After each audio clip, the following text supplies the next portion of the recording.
Hey everyone, Nathan here, Absurd Being. The body, Yuasa Yasuo. This is the third and final installment on this guy.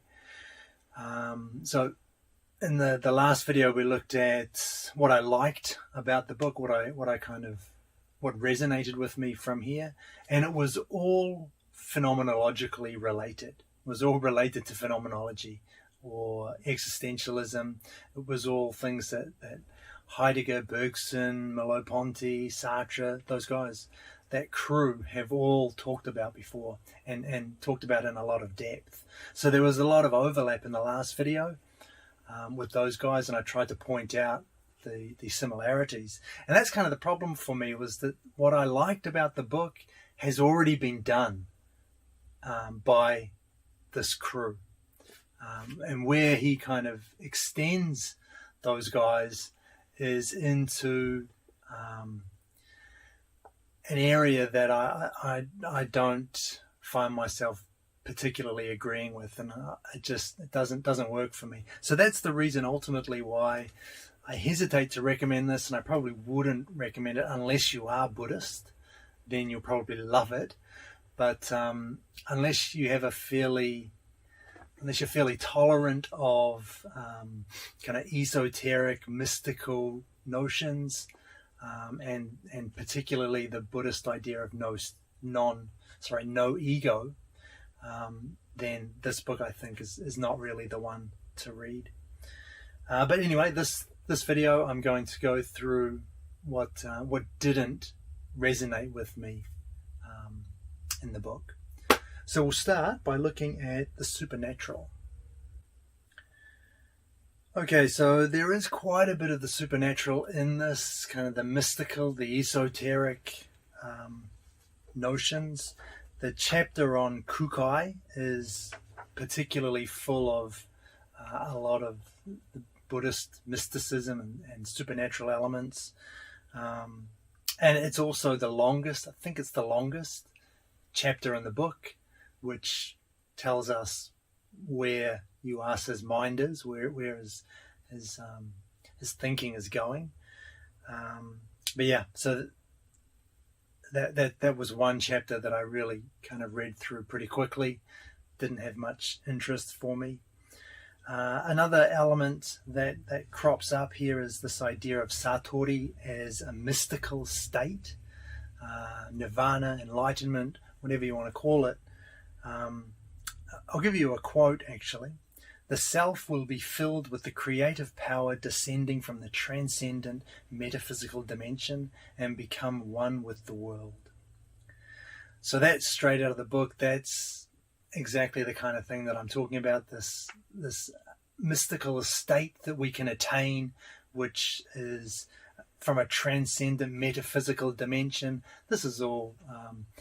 It's fine if you believe it, but if I'm going to believe in that stuff, where does it stop? At what point do I stop and say that's crazy? I'm not believing in that. If I'm going to accept this kind of thing, then the guardrails are completely gone, and the rabbit hole has no end. So not a big fan of this notion of Satori or enlightenment, and the idea actually of enlightenment as a permanent state that one can attain, something that you reach. I've never liked that. Well, since getting into existentialism, I've never liked this notion, because it's too much treating the human like a thing, as if our minds or our consciousnesses can kind of become something solid. You're not just a normal human being now you're enlightened. You're this enlightened thing. But of course, this is one of the fundamental truths of existentialism. We are never a thing. That's not what it is to be a human being. To be a mind, to have a mind, is never to be fixed in this way. We're never just one thing through and through. That's Sartre's idea, right? But that's what enlightenment is, and there are kind of 4 steps on the path to enlightenment, 4 levels, if you like, grades that you can go through. This is one school anyway. I think it's the Theravada school. You've got 4 stages. This stage you have overcome something or other. I don't know, anger, jealousy, whatever. The next stage you've overcome desire and suffering. The next stage, and these things, we don't overcome these kinds of things. That's not what it is to be a human being. Human beings don't overcome something and kind of get over it. Nothing is ever relegated to the past for us. We carry our pasts with us all the time. This is what Satori talks about this with the gambler, right? They make their decision, their resolution, I'm not going to gamble anymore. But the next time they find themselves walking past a casino, that resolution that they made, they realize it counts for nothing. They didn't crystallize themselves, their being, into a non-gambler. They have to remake that decision every single day. And that's what it is to be a human being, because we aren't any fixed thing. We never achieve that kind of static solidity that being in itself has. So I find that this notion of enlightenment, you get there, you kind of achieve it, to be a little bit it doesn't sit well with me. I don't think it describes anything that human beings can reasonably attain to. And so it's essentially bad faith, right? It's denying the ambiguity that comes with being a for itself, with being a consciousness, and tries to lock our being into something, fix us in some way. So so not a huge fan of that notion, and that's the whole thing, right? That's the goal. I mean, if you're not buying into enlightenment, then I don't think Buddhism is really for you or for me. At the end of the book too, Yuasa goes even further down this path. He starts talking about multiple bodies, right? Like the gross body, subtle body, causal body. He talks about meridians, the chi or ki energy. He even says there's something to parapsychology. So he's really kind of, the doors are wide open in Yuasa for all of this stuff. It's just for all of the supernatural. I just can't get on board with it. And his next book, actually, the book he wrote after the body, is called The Body, Self-Cultivation and Ki Energy. So again, talking about ki, talking about a life force or an energy in the universe that we can control, that moves through every living being through meridians in their bodies. This is not for me. And ultimately, I think, although you don't have to, I don't think Buddhism has to go down that path. I don't think there's anything intrinsic to Buddhism that requires you believe in ki, for example. But I think the supernatural comes with Buddhism eventually. If you're really going to buy into it, I think you can't avoid it for long. And that was what I thought at the very beginning, that I could avoid it. When I first got into Buddhism, and read quite a bit about it, I went to some temples and did some meditations. I didn't do a temple retreat or anything, but I got into it enough I was interested enough to want to get into it. But at that stage, I thought I could leave the supernatural stuff aside. There's no deity, for instance, in Buddhism. And I thought, even things like karma, reincarnation, but ultimately you're going to have to face these things, I think. If you're going to buy into Buddhism, you can't avoid this stuff. Just the notion of enlightenment, which is the goal, the non-goal, right? There are no goals in Buddhism, detachment, but just that, it opens up a door to a whole metaphysical mystical, esoteric framework. So I think you can't avoid it. One of the books I read actually is called Buddhism Without Beliefs by a guy called Stephen Batchelor. But yeah, I think you can. It's kind of a superficial Buddhism, but it's ultimately you're going to come to that bridge, and you're going to have to say, I'm in or I'm not. And if you're not in, to be honest, philosophy is much better. If you're not going to go down that path, I think you're better off with philosophy than Buddhism, to be honest. Okay, so that was the first thing. The first thing I didn't really like was the supernatural element here. The second thing is I want to talk about is his criticism of Western phenomenology. Right, so I've said criticism of Western phenomenology. He doesn't really criticize it as such. So I don't want to be too harsh there, but he's more just trying to go beyond them. So he thinks they don't go far enough. And I disagree with the interpretation of them, but for where Yuasa wants to go, he's right. They don't go to the extreme that he does. So we'll have a quick look at what I mean by that. So Heidegger, Bergson, Merleau-Ponty, that whole crew. I'm throwing Bergson in there. He's not really a phenomenologist, but dealing with that same kind of thing, right? He's in the same vein of thought. So he treats them as being at this level of what he calls bright consciousness, that level of ego consciousness. And he thinks that they haven't overcome that they're still stuck at that level. And there seem to be two reasons to me. One is they kind of pick out the word understanding from Heidegger. And that is interpreted as being like having a cognitive meaning, as if understanding relating to the intellect, the thinking mind. But that is totally not what Heidegger was getting at with that word in Being and Time.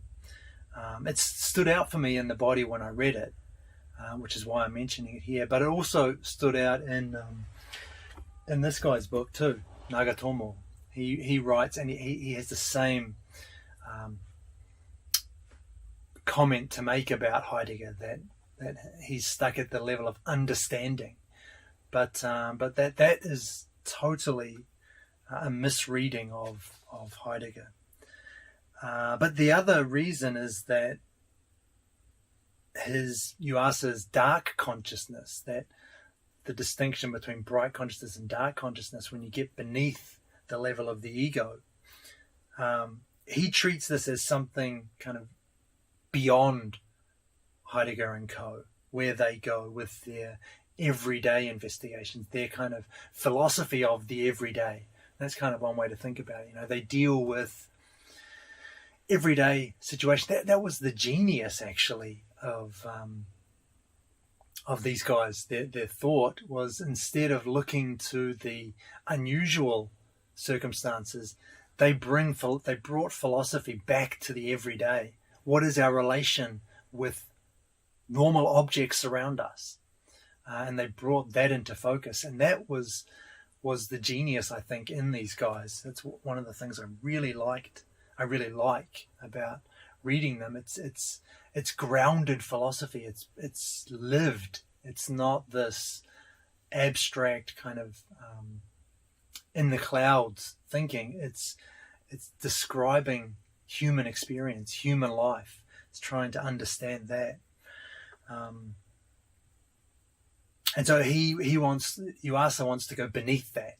For him, that's still at the level of bright consciousness, that ego consciousness. So I guess the way you could describe it is like you've got, say, Descartes and Kant, people like that, with the mind and everything else being separate, other objects and the body.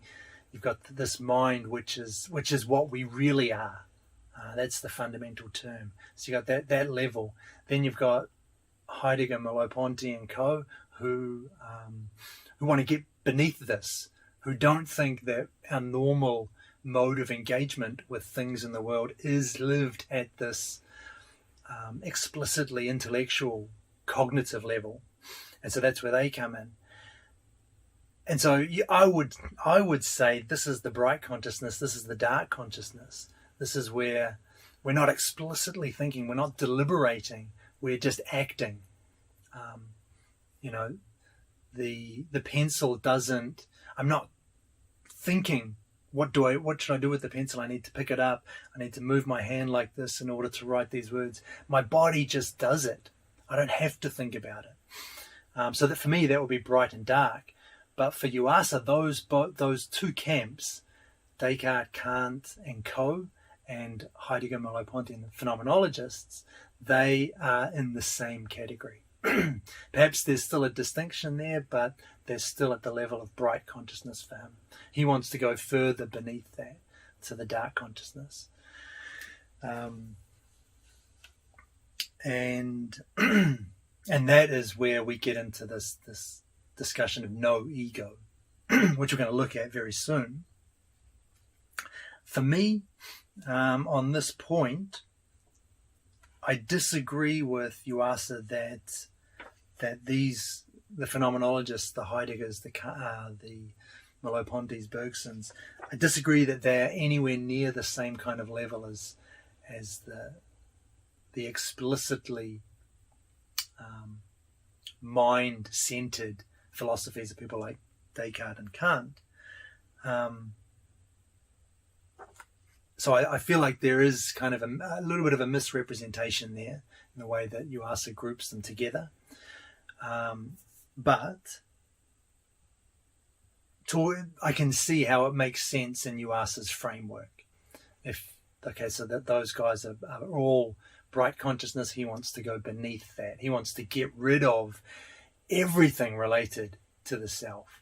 Because even for Heidegger and the phenomenologists, there is still, there is still a field, to use Merleau-Ponty's term, in which things appear for us. So a field appears things only make sense for us if we have goals, if we have intentions, if we have desires. So these things refer to a kind of self. It's not the explicit intellectual cognitive self that Descartes talked about, but it is a self of sorts.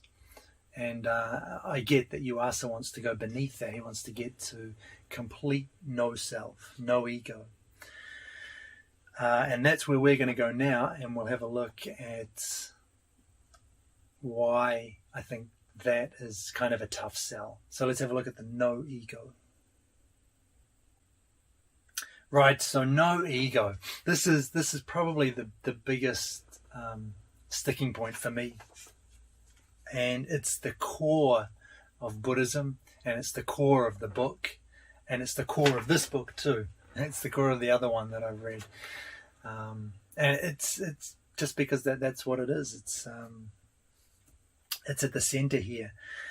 So what is it? It's Nishida's place of nothingness. We talked about him. It's Yuasa's dark consciousness. It's authentic being, i.e. a mode of being stripped of all concerns of the individual ego. Authentic as opposed to inauthentic. And he's going beyond the phenomenologists, beyond the Bergsons here, like I described in the last section. And it was interesting in reading the body that Yuasa talks about Nishida and the way that he subjectivizes the body. So it's kind of the way that it read to me was something like you've got a body inhabited by a subject that doesn't really do anything. It doesn't judge, desire, prefer anything, because it isn't anything. Right? It's completely stripped of anything individuating, anything that might attach it to anything in the world. So that's the way it sounded on more than one occasion. And the problem, my first problem with this whole idea is that it sounds a lot like Sartre's in itself, for itself.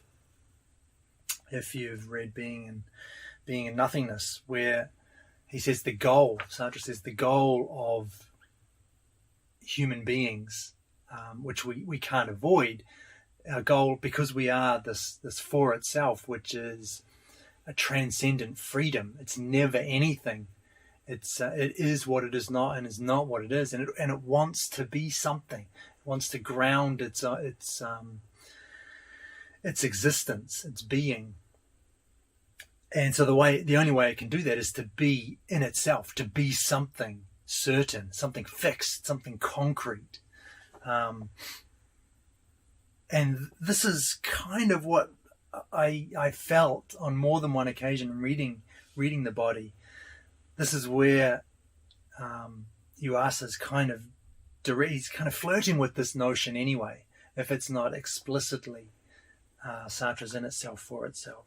So the in itself, for itself the goal is to be a thing, have the certitude of being of the in itself, and yet still be aware, still be consciousness of itself.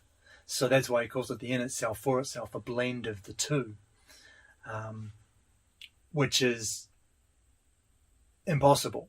So this is an impossible goal. He calls it a useless passion, Sartre does. But that's kind of where it seems like this trajectory is going for Yuasa eventually. The body is what we're reduced to as a whole, which emphasizes the in itself, the body aspect, the thing, right? Body as an object, as just a nexus in and amongst other objects. So emphasizing that in itself aspect and reducing the for itself to this kind of base awareness, pairing off everything individual, pairing off all the desires, all the preferences, all the judgments. And so you're just left with this, maybe like a pure awareness that doesn't desire anything, it's lacking anything that would mean that it's something in itself. That would kind of connect it to what we would think of as a self. And that is exactly the in itself, for itself, right? It's the body, the in itself, a thing, the body as an object, and yet inhabited by this consciousness, a for itself, which doesn't have any desires, which has been stripped of all of those things which characterize the for itself. The for itself is what it is not, and is not what it is. So that's no longer the definition of this consciousness that we're talking about, which is in this body as object. And so, yeah, to the extent that it aligns with that, the goal is impossible. Sartre's already said it. The in itself, for itself is a useless passion. So it doesn't work. That was my first problem anyway. Second problem with no ego is, I've just started this with a question: what is a human? So if you've got no ego, right? If you've got, and I don't mean just that explicit thinking, cognitive intellect, but I mean everything that comes with being an ego, which is what Yuasa wants to get rid of, right? He's not into the phenomenology picture, which still has this sense, things still have meaning for the entity that is the subject in phenomenology. Yuasa's not up for that. He wants to get rid of everything. And this is no ego. This is the dark consciousness. So we've stripped goals, we've stripped preferences, we've stripped desires, we've stripped judgments. All of these things go. And that is not the appropriate mode of being for a human being. I was thinking about this morning. What is the appropriate mode of being for something, a living thing, I was thinking about what example do we have of something which exhibits this kind of being, a living thing that has no desires, has no preferences, isn't attached to anything, doesn't suffer. And it's something like a plant, right? That's what a plant is. It doesn't attach to anything. It doesn't suffer. It doesn't have any desires. It's completely free of those things. And but that's not the mode of being which is appropriate for a human being. Human existence is to be engaged in the world. It's to interact with objects. It's to use them.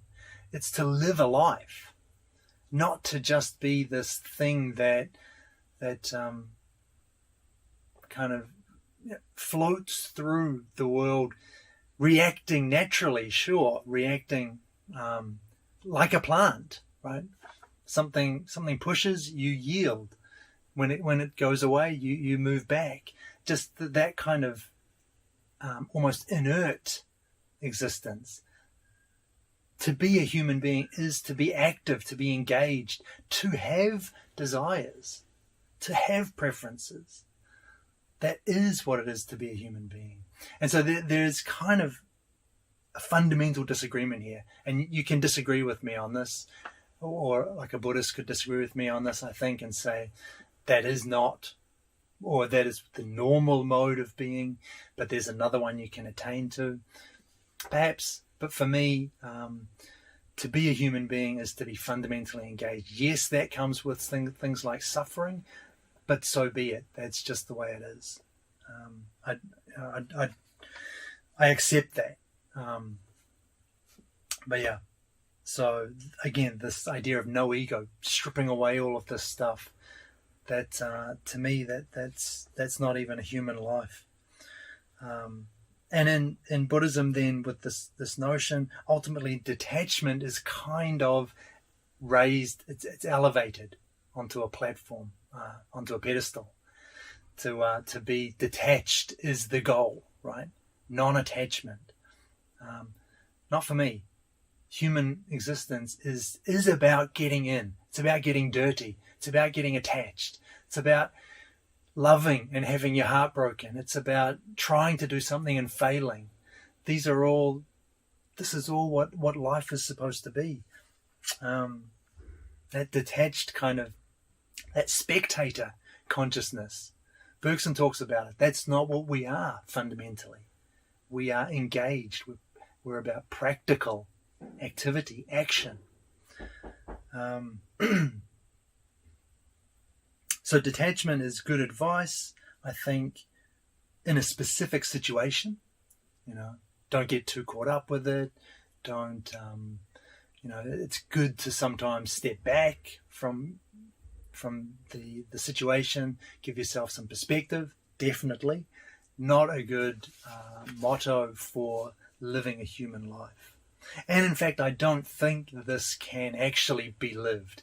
You can't live as from this mode of no ego. You can't live from this place of nothingness.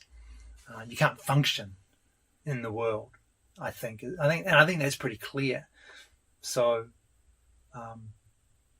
monks don't live in the world. They have separated them. They've isolated themselves completely because it doesn't work. That kind of life just does not work in a human society. Okay, third problem. There are 5 problems, by the way, just in case you're wondering. So there are 3 more coming. Strap in. The third problem is the value of the everyday. So what I mean here is that Buddhism and Yuasa see normal, engaged human life, full of suffering, full of, desire and attachment and so on, as inferior. There's something beyond this. We can move beyond this to something else. And for me, this is I'm not interested in this. To me, this is I don't like the idea of denigrating our lives here. You know, it's for me, it's more like this is human life. You only get one. Live it well. And this is why a lot of people criticize Christianity too, right? Because Christianity fundamentally, although many Christians would disagree with this, but I think it's definitely true, that just by what it is, the goal, the afterlife, heaven, an eternity of happiness, that in itself denigrates this physical life as something infinitely inferior, not just inferior, but infinitely so by comparison to heaven, an afterlife in heaven. So we rightly criticize Christianity for that, for denigrating this one life. You only get one life. Live it well. You know, make the most of it. And we see the same kind of thing in Buddhism here too, where this life, although it's not an eternity in heaven, obviously, as the goal, but it's the same kind of notion. This normal existence is inferior. It's not the best kind of life you can have. And to me, I just want to say, you know, this is the only life we have. Just get into it. Live it. It's not something that we should be denigrating. I just feel like that is definitely... most religions do that, right? The normal life or the physical life that you're living is inferior. There's something better. Maybe when you die, you'll get it. Maybe when you attain enlightenment, you'll get there. Whatever it is. But something strikes me as not, and that seems untrue to me, just by hearing it, you know. This life is inferior, something better is coming. Seems like a kind of a coping mechanism that's gone wrong. You know, the only way we can deal with it is to put our hope, our faith in the future, something coming later. Once I reach Satori, after I've meditated under that tree for 49 days and nights, or after I die, then life is going to be good. I don't think we should be waiting like that. And the other thing that Buddhism says, or Yuasa says too, about a normal human life is that it's not even real. Not even that it's just inferior, but that it's not even true. It's not even reality. It's an illusion. I also I strongly push back against that notion that this is somehow unreal. For me, for that word, reality, for it to mean anything, it has to be an engaged, it has to reference an engaged subject living in the midst of other things, living in the midst of other people. It has to have this kind of base reality. It has to have this kind of base framework to it in order for it to be reality. So the notion that there can be some kind of other reality, that this is not real, and that the real is coming with getting rid of all kind of individuation, of all the ego consciousness, the hang-ups of the ego consciousness. I think if you get rid of that, you're left with nothing. Not like a good nothing, but just a literal nothing. There is nothing out there anymore. There is no reality. Reality doesn't make sense as nothing. So I can't get behind this idea of no ego. For that reason as well. Problem 4. My question here: what are things? What are things? So no ego, I think, rather than revealing beings as they really are, right? Rather than authentically showing us being, seeing the true profile of being, that's the way Yuasa puts it. Robert Wright calls this emptiness, seeing the true nature of things. Instead of doing that, it actually eliminates all beings. And this, I think, is what existentialism and phenomenology teaches us, in order for things to appear at all, they have to appear in a field, in a background. They have to appear on something. For Dasein, they have to appear as diminished in some way. Bergson, and by diminished I mean we see a thing, it stands out for us in relation to our desires, our intentions, our goals, our capacities. If we didn't have that discriminating process in our perception, the thing it wouldn't appear as anything. It would just be part of the background. What would make it stand out if we're not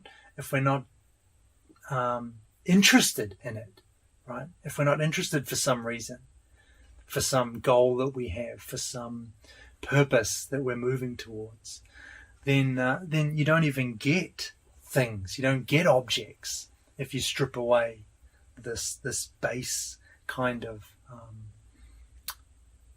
ego, I guess. Certainly not the intellect ego, but you have to have something, the something that phenomenology keeps. And so I think what you see, to see a tree I've got without any preconceptions, would be to be confronted with a shapeless, meaningless lump of matter. And Sartre describes this well in his novel Nausea, right? If you really are stripped away of all intention and direction, and nothing has any meaning anymore, that's what things would look like. Things would lose their referential context. Nothing would mean anything. Nothing would relate to anything else. What's the glue holding meaning together in the world if you strip away this self, this kind of base engagement with the world? And so I think a thing is only a thing when you see it from an engaged, interested perspective. I think that's a key word here. Interested perspective. You have to have some interest, and interest doesn't appear in objects. For something to be interesting, it has to relate to me as a subject in some way. So objects. So Bergson says this which feeds in nicely here. Objects reveal all aspects of themselves to other objects, so that they don't hide anything from other objects. They're completely bare. They're laid open entirely in their being, but they always have hidden facets for humans. And the reason is we see things with a kind of framework over. It's not quite the way to think about it, but we see things in light of our actions, in light of what we want to do, our intentions. And that means that those other meanings that the object has have been eclipsed, have been pushed aside. We don't see them. We see the thing as, I see the cup as for drinking out of. I don't see it as a paperweight. But in a different context, perhaps I would see it as a paperweight. But whatever it is, the other meanings that the cup has are occluded for me. I only see the thing in light of my goals, my projects, my actions. And so if we take that away, if we were somehow to see the object in its entirety and all of its being and all of its facets, we wouldn't see anything, because there would be nothing special about it. It would just be the same as everything else. It would fade into the background, because there would be no background anymore. There is no background of intentionality. There's no background of desire here for things to feature, for things to stand out in. And so, that's the fourth problem. There would be no things. And the fifth problem is that, and I think this is kind of interesting, no self is actually grounded in being in the world. So I'm kind of reversing sneaky move, reversing Yuasa, using Yuasa's trick against him. He's trying to ground everything in this place of nothingness, this no self, the dark consciousness. But I think actually the dark consciousness is grounded in phenomenology. It's grounded in phenomenology. The experience, I would say, of no self is real. Right? You can experience that. You can have the experience of the self dropping away. That's how I've heard it referred to before. Perhaps in meditation or something, you feel like there is no center. There's no kind of cohesive point around which things orient themselves anymore. That sense of being an individuated point, locus of activity or locus of attention perhaps, just drops away. That experience for sure can be real, but ironically I think that is the illusion. It's that which is illusory, and it's built on top of your fundamental engagement in the world as a locus of action which generates meaning. So that's always there. That's always underneath us. It has to be. If it's not there, then there's literally nothing. Nothing means anything. There are no objects anymore. There's no experience. What would you be experiencing? You wouldn't be experiencing anything. So the no self experience, I think, is real, but it's not it's not it's real, but it's not a genuine experience of yourself. You haven't uncovered something about yourself. Rather, you've taken what everybody has, that fundamental engagement, and you've just kind of turned your vision away from it. You're not focusing on it. You're imagining that you are groundless, that there is no central point around which things can orient and direct themselves towards you. But that suspension of self is only possible from a place of engagement. And that's our fundamental truth. So anyway, those are my 5 concerns with no ego. Let's turn to the body. Right, so for Yuasa here, he wants to, and I talked about this in the last video, and the positive thing here is that he wants to draw attention back to the body, which is important. And I've just talked about this in the Bergson videos as well, the way that Bergson focuses on the body. Everything comes back to the body for him, which is really important. But I just feel like Yuasa just goes a little bit too far with it again for my liking. And so instead of including the body, incorporating it in with this bigger picture, he wants to let it kind of dominate. The mind just kind of gets reduced to nothing, a bare sliver of awareness, which doesn't have anything. It doesn't want anything. It doesn't judge anything. It doesn't desire anything. And I can't. It's like I said, it's just going too far. The quote from the book is that he says, "We must adopt the attitude that the body dominates the mind and reject the conscious everyday belief that the mind dominates the body." And that on its own, that quote is great, and I definitely am behind that.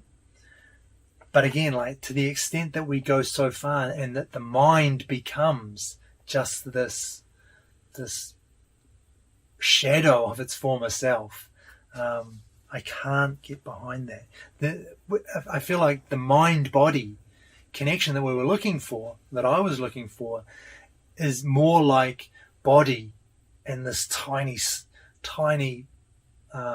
layer, this kind of a thin covering of mind, which doesn't do anything, because it isn't anything. It's just like it's just along for the ride in a sense. It's almost an epiphenomenon. And that is kind of the sense that I get through in reading the body and reading Yuasa. The mind gets kind of treated like a bad guy because it's seen as just this analytical thinking tool.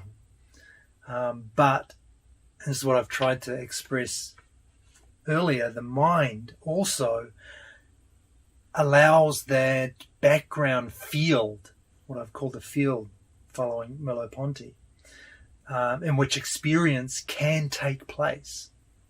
If you don't have that, I just don't think you can have any experience.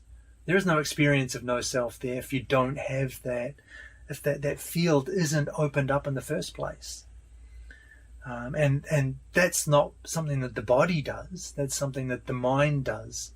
But it's not the analytical cogito. It's the mind working with the body. It's the mind which lets us naturally engage in situations with objects. And that kind of just gets lost, I think, in Yuasa here. And also, regarding the body, talking about Nishida's place of nothingness in particular, I talked about this in the last video too, as a positive, but there's kind of a negative slant to it here. The body, he says, doesn't exist as an individual object. It's not this isolated, standalone, independent entity. It's connected with all others, and I liked that I think has the ring of a metaphysical truth to it. The distinction between one's body and others' bodies disappears. Cool. But here's the quote. In Satori, there is no distinction between the body of oneself and others, between the body of a person and the Buddha. The body is changed into, as it were, a metaphysical body, and it loses all its objective characteristics found in the everyday dimension. Now that I really have a problem with. Not just the first reason is that it's, like I say, it's a good idea to have this, I think, the sense of continuity, which I think is a metaphysical reality. The sense that we're completely isolated from other things, we're discrete objects, is at a metaphysical level an illusion. But when you think you can when you start to think you can experience that continuity, then I kind of want to pull the brakes on a little bit, because that seems like we're getting into mystical, esoteric territory. And also that quote, the body is changed into a metaphysical body. What on earth is that all about? I mean, the idea was, I thought, to ground us in the physical. Why are we now jumping to talk about a metaphysical body? Its objective characteristics have gone. So the body, the focus on the body is good, but it just starts to get pushed beyond the point, I think, where it starts to make, beyond the point where it makes sense for me. And finally, I wanted to look at meditation. So meditation, again, this is something I really have kind of a love-hate relationship with as a practical method for achieving kind of calmness, for balancing, the kind of hectic lives that we all live, this balance, for managing stress. Great, no problems with that. It makes total sense. But if we're going to start pushing into meditation as a means, which Yuasa does, a means for tapping into this, the dark consciousness, Nishida's place of nothingness, fundamental reality, authentic being, if we're going to start using this as a tool to access that, then I start, it starts losing its appeal for me. And so when I think about, so meditation, usually seated, right? Usually seated with your eyes closed. Obviously not always. You can meditate doing anything, I guess. But, well, maybe not everything, but you can meditate. There's walking meditations and things like that. Fine. But meditation's usually seated, usually with your eyes closed. And in that sense, it's a complete closing oneself off from the world and the concerns of the body. It's a complete turning away from distraction, away from the world around you. And I don't think that you don't get to reality. You don't get to understand fundamental reality. You don't get to truth by doing that. I can't see any way that going inward like that gets you to any kind of understanding of fundamental reality. And again, this is just because I don't buy into the supernatural, the esoteric side of Buddhism. I don't think the world reality is known or experienced by closing yourself off from it.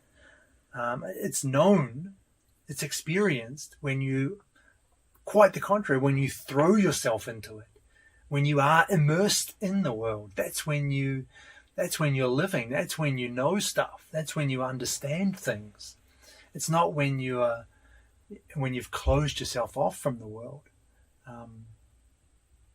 Or the insight, I think, doesn't come from that, from being kind of isolated. It comes from any insights that you get in that state once you've closed yourself off. They come from having been in the world. So again, the idea is it's kind of backwards. The insights from meditation are grounded in being in the world. If we weren't being in the world, if we didn't have the experience of being in the world, we wouldn't have any means of understanding that experience. We wouldn't be able to reflect on it and come to understand it in any way.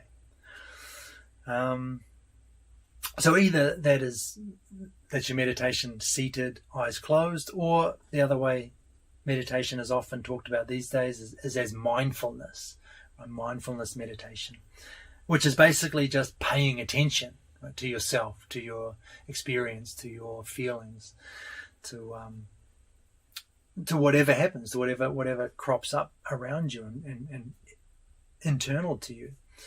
But that's exactly the thing. What are you paying attention to? What are you mindful of? You're mindful of being in the world. You're paying attention to your active engagement in the world. And what is that? What is being in the world? Being in the world is that process of being thrown into the world, that process of being a part of the world, engaging in the world, doing things, wanting to do things. Because you can't do things if you don't want to do them, right? There's desire, there's interest, there's attachment, and there's suffering. It all comes together, but you can't have this. You can't be in the world if you're not actually in the world. You know, there's kind of a paradox. Is it a paradox? There's a contradiction there. We want to be mindful in the world, but at the same time we want to be a spectator. We want to detach from the world. We can't be both. You can't be in the world and be detached from it and watch yourself be in the world. Then you're not. You're a spectator. You're a spectator consciousness. And so there's that tension as well, which doesn't sit well with me. So being in the world does not take place in a void of nothingness, right? Yeah. So my example is Zen archery. I don't know why I chose that, but if you think about, I know why I chose it. But so you're mindful, right? You're in a meditative state. You're pulling the string back on the bow, you're releasing your arrows, great. But in order for you to do that, what are the background conditions for this meditative state to arise, for you to be mindful? We have to know how to use the bow. The bow has to appear for you as a tool to be used in a certain way. It appears in a context of martial engagements, martial encounters, right? As a weapon of some sort. These things are all there, even though you're not focusing on them. That is what the bow is. And if you didn't have that background understanding, the bow wouldn't appear as anything. It wouldn't appear as a bow. Why would you pick it up and try and fire an arrow? These things are kind of just built into your experience. That's what it is to be in the world. Desiring to pull the string and loose the arrow, aiming at the target. There's a desire there. Okay, you might not care if you hit the target, but what are you doing if you're pulling the string back and firing the bow, if you're firing the arrow, if you're not trying to hit a target? I find you just cannot meaningfully lose all of these concepts. And they're not concepts so much, but you can't lose this background field in which the experience takes place, the mindfulness experience. Without that, none of the activities that we're talking about here in archery are possible without engagement from a certain perspective in a world which is full of meaning and context. And that's the background on which every experience takes place. And that is the fundamental truth. And that's what phenomenology describes. And that's why, for me, that's the lowest level. There is no level beneath that. Anything beneath that is just void. I mean, there's no experience there. You've gone beyond a place where the word experience, the word reality means anything. So yeah, that's my spiel on this. Let's have a look at a summary. So first we looked at the supernatural, and we kind of focused on enlightenment there, the way that it's kind of treated as a state, a fixed kind of quality that you can attain. And the other important point from that section was the background supernatural, mystical, esoteric beliefs that I think you can't really avoid in Buddhism. Again, if you're cool with that, that's fine. For me, it's a deal breaker. The criticism of phenomenology. So Yuasa bundles all of phenomenology in with an explicit thinking cogito, treats that as the bright consciousness, and that, he thinks, doesn't go deep enough for him. So he imagines that there's another level beneath that, the dark consciousness, and that's where he's going, with no ego, which is what we looked at next. My 5 problems with this one. The in itself, for itself. I couldn't. There were several places in the book, as I was reading, I just thought, this is really getting close to Sartre's in itself, for itself. Like the in itself is just being prioritized so much, and the for itself is doing nothing essentially. It's just along for the ride. So it seems pretty close to trying to satisfy that fulfillment, satisfy that condition there. The second problem was, what is a human? And a human is, for me, ultimately engaged in the world. That's just what it is to be a human for me. It's not to be detached, to be a spectator. It's to be engaged.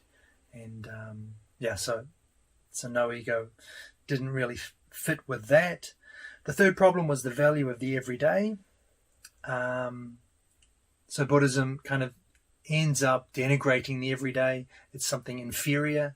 It's something not even real. It's an illusion. Neither of those I don't like either of those. So yeah, that was the essence of that problem. The fourth problem was turned around the question, what are things? So objects themselves. I think if you go beneath where phenomenology goes, you end up with nothing. Things, you don't get things anymore. There are no things. In order for things to appear, they have to appear with meaning. There has to be some signification. And I don't think you get that at the level of the dark consciousness. The fifth problem was the idea that no ego is grounded in being in the world. So reversing Yuasa a little bit there. I think being in the world is foundational. Everything comes on top of that. The next thing we looked at was the body. And the mind was a little bit villainized, I felt, through reading Yuasa. And I felt that before in reading Buddhist books about Buddhism. I haven't read any sutras or anything. I haven't gone into that level, but I've read enough about Buddhism to have kind of formed my opinions. And yeah, a lot of what I've read, I feel like the mind kind of gets villainized. You're trying to eliminate everything that makes the self, everything that makes the mind a mind. And I felt that a little bit here in Yuasa as well. And what was that metaphysical body? That whole notion in that quote just totally rubbed me the wrong way. And finally, we looked at meditation. And there were either you kind of closed yourself off from the world, which was seated meditation, zazen, or you saw meditation as like mindfulness, paying attention, being aware, being in the present, which all sound great, but both of those, I think, presuppose being in the world. They presuppose a background on which experiences, on which objects, on which your activities can appear and can have any kind of meaning. So that's my summary. If I was to leave you with a final thought on the book, I would say it was interesting. There were some good takeaways from the book, and ultimately Buddhism has deep insights. It does have there are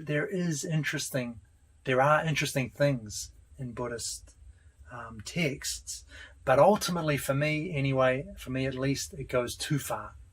Kind of takes those interesting ideas, but just veers off the rails into territory that I'm just not comfortable with. For example, it gets to the notion that reality is nothingness, and there's an element of truth to that, I think, metaphysically. But then it says that we can experience that nothingness, and that I can't make sense of. Says that it acknowledges that we live in a phenomenal field, a field in which things call to our bodies and our body reacts with them. But then they make this field inauthentic. We want to go beneath this to something deeper. Ichikawa Hiroshi, very interesting philosopher. He's in this book, by the way, which I think I do want to do a video on him later at some stage. But Ichikawa, he talks about Ichikawa, who talks of an ambiguous pre-conscious oneness. Very interesting idea, very phenomenological, very Merleau-Pontian feel. So I liked that chapter, but what's his name? Nagatomo wants to make that oneness conscious. He wants to make it unambiguous. Again, something that we can experience. So always just the feeling that Buddhism, there's lots of deep thinking going on, but it just at the end, it just always veers too far off course for me. So anyway, those are my thoughts on that. Hopefully you got something out of that. This was interesting, actually. It was good for me to put my thoughts down finally. I've been kind of playing over these ideas in my mind for a couple of weeks now. And I've written and rewritten this summary, these notes so many times. I'm glad it's done, to be honest. But anyway, I hope you enjoyed it. And thanks for watching. I'll see you in the next one.